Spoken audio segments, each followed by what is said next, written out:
Olá, tudo bem com vocês? Espero que vocês estejam bem.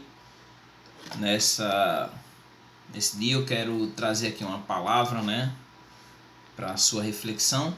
Uma palavra que se encontra no Salmo 126, o versículo 1 até o versículo 6.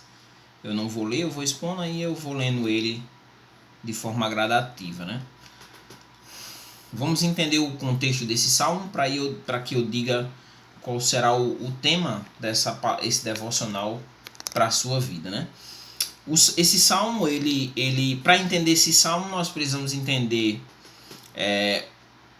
o cativeiro babilônico, Eu não vou fazer uma exposição do cativeiro babilônico porque eu não quero me aprofundar muito, é só de forma superficial, mas o salmo ele fala do retorno do povo de Deus do cativeiro babilônico, E aí nós precisamos entender o que levou o povo ao cativeiro babilônico, Nós sabemos que a história do povo de Deus, em especial do judaísmo e do cristianismo, vai se ter início com Abraão, Quando Deus faz, em Gênesis capítulo 12, a promessa a Abraão que dele faria uma grande nação e que através dele abençoaria todas as famílias da terra, E nós sabemos que gradativamente vai se desenvolvendo o chamado do povo de Deus, vai se desenvolvendo através dos patriarcas, através de propriamente o povo ficar no exílio ali, ficar no cativeiro ali no próprio Egito, no primeiro momento, O povo vai se tornar escravo ali, vai se tornar escravo, sendo enviado Moisés para libertar o povo, e depois a promessa da Terra Santa de Canaã, a promessa de Canaã, que vai ser executada não mais por Moisés, mas por Josué.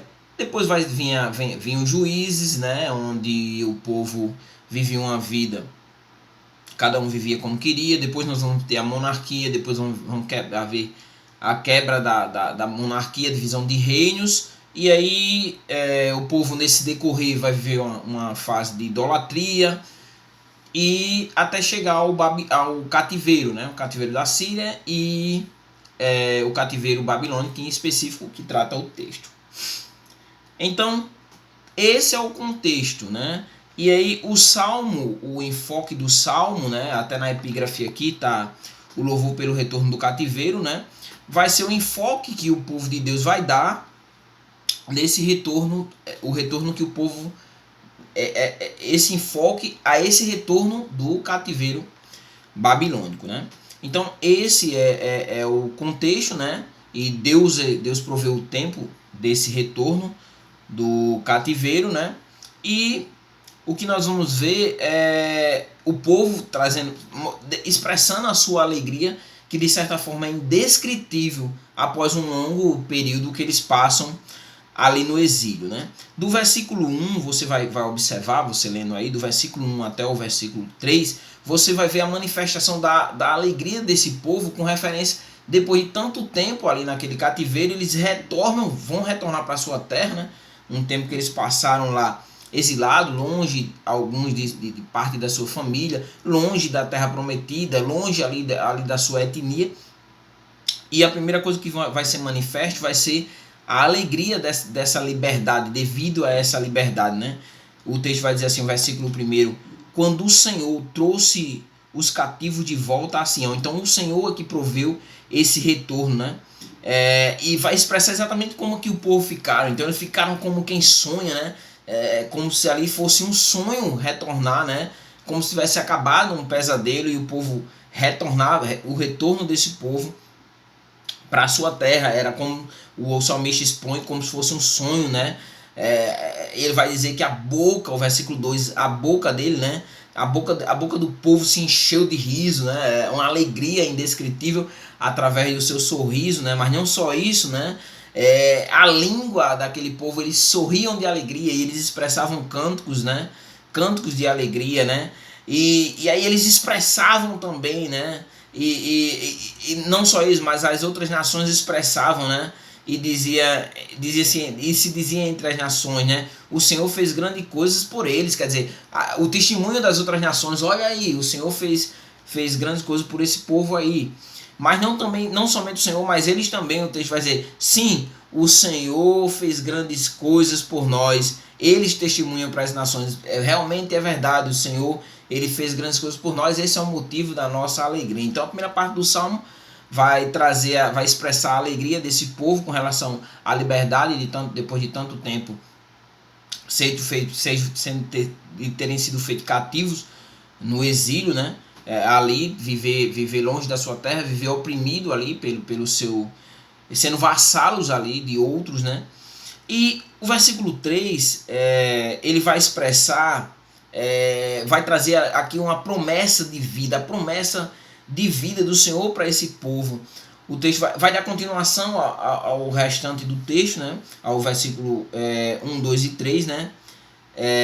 O versículo 4, né? Não o versículo 3, mas o versículo 4 vai dar continuação ao versículo 1, 2 e 3, e vai dizer assim, o Senhor, né? Que vai fazer referência à promessa da vida, né? Para aquele povo. Ele vai expressar assim o salmista, o Senhor, uma expressão de oração, Senhor, restaura nossos cativos, quer dizer, Senhor, restaura esse povo, Senhor, restaura, assim como renova as correntes do Negueba. Então faz uma colocação, né, a cultura ali, né, a cultura judaica cristã, fazendo referência a essa renovação através o Senhor renovando, né? Ele usa como exemplo como as correntes do Negueba. É interessante que o texto, depois que ele diz, Senhor, restaura nossos cativos, é interessante que nem todos regressaram do cativeiro babilônico, assim mesmo como até 1948,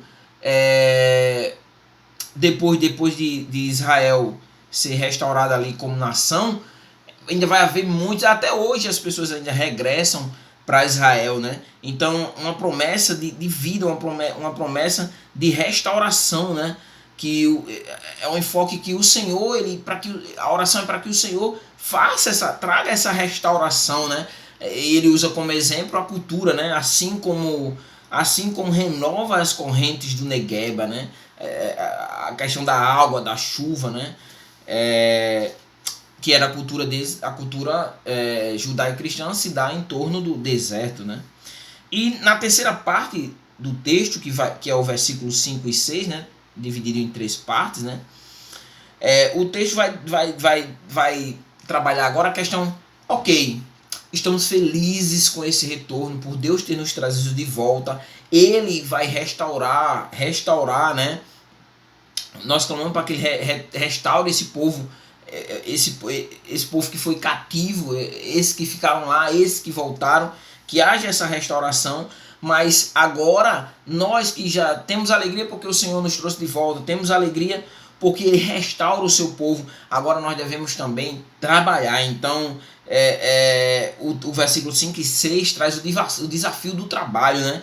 Ele diz: os que semeiam com lágrimas colherão com cânticos de júbilo, aquele que sai chorando a plantar a semente voltará com cânticos de júbilo, trazendo consigo seus feixes. Então a questão do trabalho, né? de semear, da questão da semente, de você plantar, e essa semente, essa plantação ser com lágrimas, essa semente ser plantada com choro, né? E o resultado é cânticos de júbilo, né? O resultado é o fruto em si dessa semeadura, desse trabalho, desse regresso. Vamos voltar, vamos trabalhar, vamos restaurar a nação, vamos restaurar o nosso povo, né? Então é sobre esse contexto, né? Esse canto de degraus, né? Vai trazer esse contexto quando o povo fazia a leitura desse salmodiavam, né? Poderíamos dizer assim, quando estavam caminhando em peregrinação a Jerusalém, né? Então esse é o contexto do salmo. E aí a pergunta é: o que nós podemos tirar desse salmo para nossas vidas? O que nós podemos nos apropriarmos pedagogicamente desse salmo e aplicar nossas vidas? Porque nós lemos o texto, amém, os judeus eles passaram por isso, oh glória a Deus. O que nós podemos tirar?